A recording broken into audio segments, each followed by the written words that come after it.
The Wood Whisperer is sponsored by Powermatic, the gold standard since 1921, and by Clearview Cyclones, clear the air and breathe easy.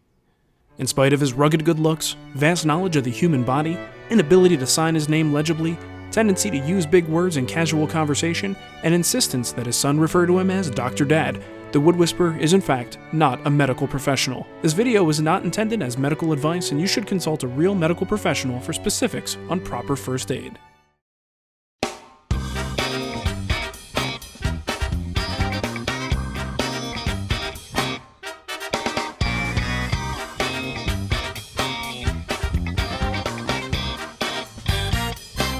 A long overdue upgrade to the Wood Whisperer shop is the addition of a first aid kit.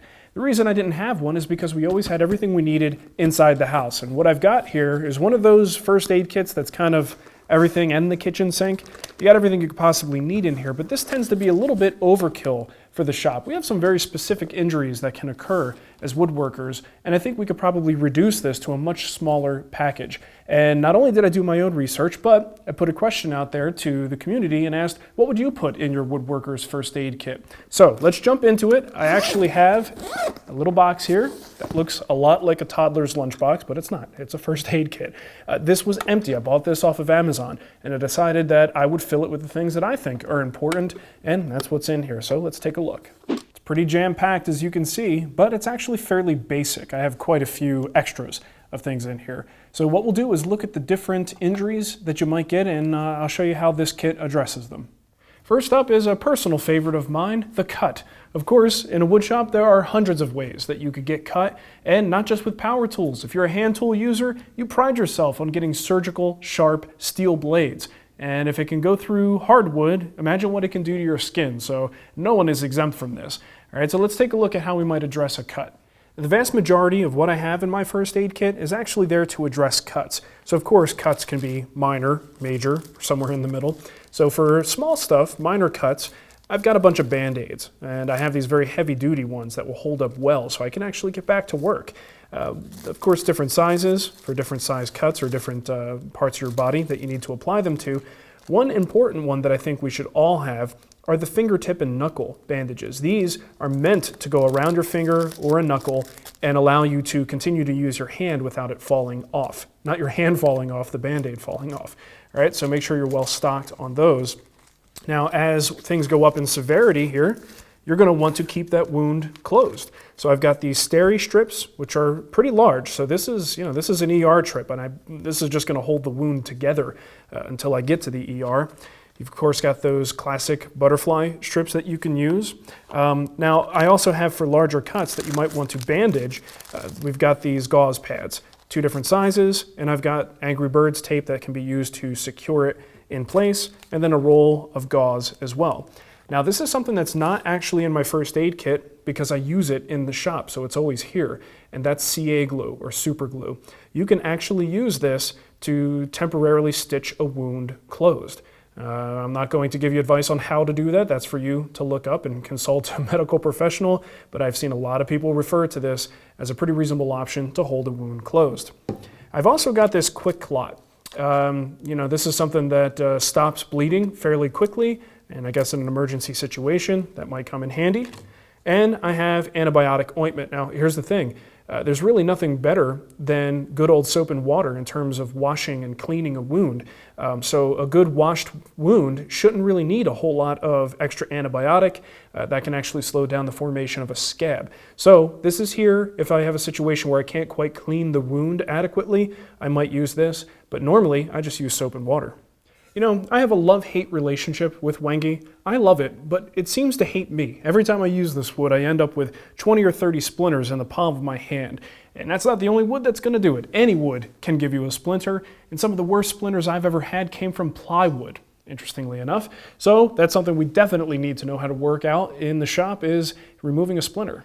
Now, of course, for splinters, you can't go wrong with a good old set of tweezers. And these aren't just any tweezers. These are Tweezerman tweezers that my buddy Dan got me quite a while ago, actually, and one of the best gifts I have ever received. These things are incredibly strong, very, very pointy, so you can really dig in. You don't necessarily need a sharp blade to get at a stubborn splinter. You can actually get to it using these. all right? And it's pinpoint accurate. So just using the very tip, unlike a very cheap set of tweezers, the very tip is still going to be able to do what you need it to do. So it's worth spending a few extra bucks to get a nice pair of tweezers like this.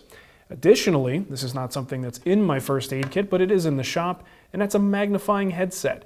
You would be surprised at how helpful this is to go after a splinter in your hand. This way you don't have to worry about holding the magnifying lens, you just kind of have it wrapped around your head, and you got use of both your hands. And the final thing we have to be concerned with, and it's one of the scariest, amputation. Unfortunately, the tools that we operate are capable of removing limbs. They're capable of removing digits. So that's something we need to be prepared for. Now, if you can believe it, one of the most recommended things when I asked the community what they would put in their first aid kit was a tourniquet. So this is a one-handed operation tourniquet that you could just tighten up like this. It's also rainbow colored because if I ever cut anything off that requires a tourniquet, I need as much cheering up as I could possibly get. Right? So this guy comes on and off very easily. And if you do sever something, you want to be able to recover that if possible because it might be able to be reattached. So I've got a instant cold compress. This would go inside the Ziploc bag, and then the thing would go inside the bag with it, and that would go with you to the emergency room. And with any luck, they could reattach it. Now I've got one final suggestion for you, and this one has to do with your eyes. Should you get something in your eye, it's probably not a bad idea to have a sterile saline solution that you can use to flush out any debris. Now, I've actually got an eye wash station on order and it hasn't arrived yet, so I can't show it to you. But when it does, I'm going to mount it over there on the wall right next to the first aid kit, and this way everything is located in one place. Now, one thing I want to point out is I specifically showed you what to include in your first aid kit, but I didn't show you how to use the stuff. I don't really want to get involved in that. From my research, the things that are in here are safe if used properly. So do your research and find out what you need to do for the various different types of injuries we might confront in the wood shop. Once you do that research, you'll be armed with the information you need in conjunction with the stuff that's in here to give you the best possible chances of recovering completely from whatever that particular injury is. Of course, infection is always a big concern, so knowing how to use the stuff to prevent infection, and then if you do have the worst case scenario, an amputation, knowing what to do to treat that amputated part and get it to the ER and get yourself to the ER is critical to your chances of getting that thing reattached, right? So do your research, make sure you understand the different types of injuries and the procedures for stacking the cards in your favor. All right, so good luck. Hopefully none of this will ever be necessary for me or for you guys, but we have the stuff we need just in case. It always pays to be prepared. All right, thanks for watching. Happy Woodworking Safety Day, and stay safe in your shops.